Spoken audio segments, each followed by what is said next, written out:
Saudara-saudara yang terkasih, kalau kita lihat ketiga pembacaan hari ini, kita dapat boleh bicara pada 3 tema, tetapi mereka itu berkaitan. Pertama adalah pewartaan firman Tuhan. Orang-orang yang ditugaskan diutus ialah para nabi, para pilihan Tuhan sebagai selaku juru cakap. Kita dapat lihat dalam bacaan bagaimana Tuhan memanggil Yeskiel pergi mewartakan, pergi menegur bangsa Israel yang sudah melawan perintah Tuhan. Begitu juga kita lihat bagaimana Paulus pergi mewartakan kabar baik kepada orang yang sungguh tamadun yang tinggi, orang Korin. Orang Korin itu kebanyakannya adalah orang-orang Yunani. Orang Yunani tinggi filsafat mereka, dan dia juga menghadapi tantangan di situ.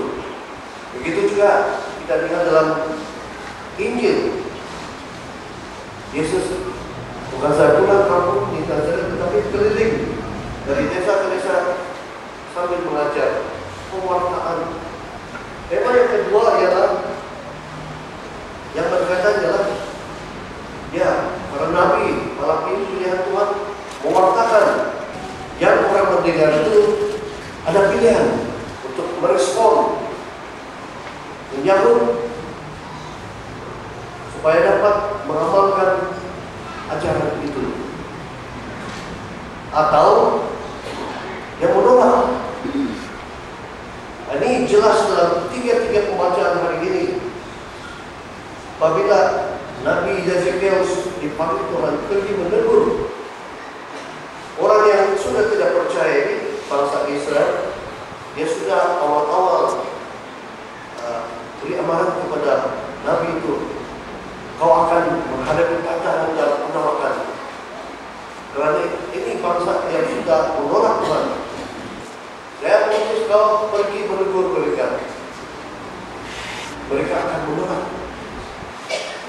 Begitu juga Paulus yang menghadapi jemaah yang pintar-pintar ini, tamadun yang tinggi, budaya yang luar biasa. Mereka selalu mempertikaikan dia. Siapa kau ini? Tetapi dia tidak gentar. Ya, nyambut panggilan dia itu untuk mengambil cabaran ini. Yesus juga telah mikir bagaimana orang kampungnya sendiri tidak menerimanya. Mereka masih melihat jasmani dia, masih melihat ini sama-sama kita besar, sama-sama kita main. Tetapi yang mereka tidak ada waktu ketuhanan dalam diri Yesus yang sudah berubah. Saudara-saudari, firman Tuhan disampaikan kepada siapa-siapa. Kita ada pilihan untuk menerima atau menolak. Dan orang mewartakan itu sering menjadi kecewa dan juga putus asa.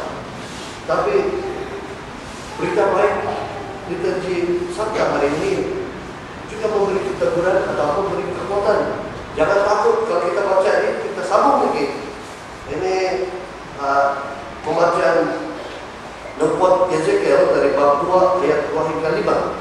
Tapi kalau kita sambung baca itu, Tuhan memberi kekuatan supaya dia berani menghadapi, sehingga orang tunduk kepada firman Tuhan.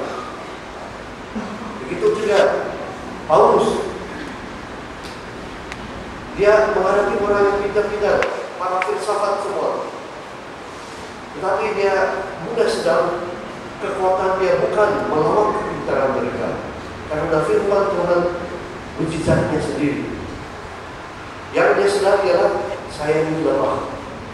Apabila dia sedang kelemahan dia, kekuatan Tuhan mengambil alih. Itulah dia kata,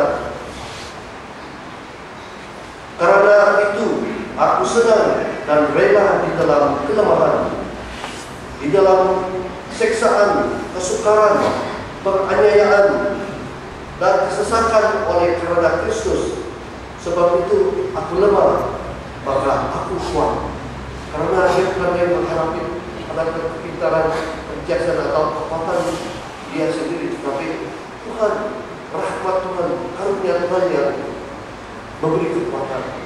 Yesus juga tidak putus asa karena ditolak oleh orangnya sendiri. Dia hormati saudaranya. Dia membawa firman Tuhan, kabar baik, terpulang untuk terima atau tidak. Kamu tidak terima, siapa kita tempat orang lain, tempat kampung yang lain, desa yang lain. Di situ orang terima. Sebelum dia pulang kampung, kita membaca itu, akhirnya dia pulang ke tempat lahirnya atau tempat dia besar.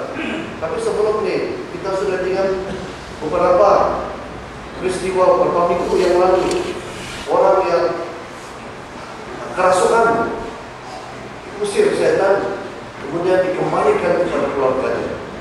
Anak Jairus begitu juga. Banyak orang-orang yang disembuhkan dikembalikan kepada keluarga. Tapi ironisnya sendiri, orangnya sendiri tidak terima dia. Bahkan apabila dia ada satu ketika mengajar Yesus, ibumu dan saudara-saudaramu ada di sini. Lalu Yesus bilang, siapa ibumu, siapa saudaraku? Orang yang mendengar firman Tuhan dan melaksanakannya, itulah ibu dan saudaraku. Bukan bermaksud dia menolak ibu dan saudaranya, tetapi dia memberi pandangan yang lebih luas bahwa kerajaan surga bukan terikat kepada keluarga sendiri. Kerajaan surga adalah dunia keluarga yang besar. Maka tujuannya itu untuk dia diutus oleh Bapa. Tapi dapat tujuan utama ialah membawa berita yang baik kepada dunia. Kebetulan hari ini kita merayakan Hari Minggu Alkitab dan juga di tempat kita para baca lektor akan dilantik yang baru yang lama mengambil pembaharuan janji mereka. Mari kita sama-sama berdoa agar mereka dapat melaksanakan tugas mereka dengan berani, tidak bertolak ansur karena kebenaran firman Tuhan, dan mereka yakin apa yang mereka wartakan dapat dilihat dalam amanat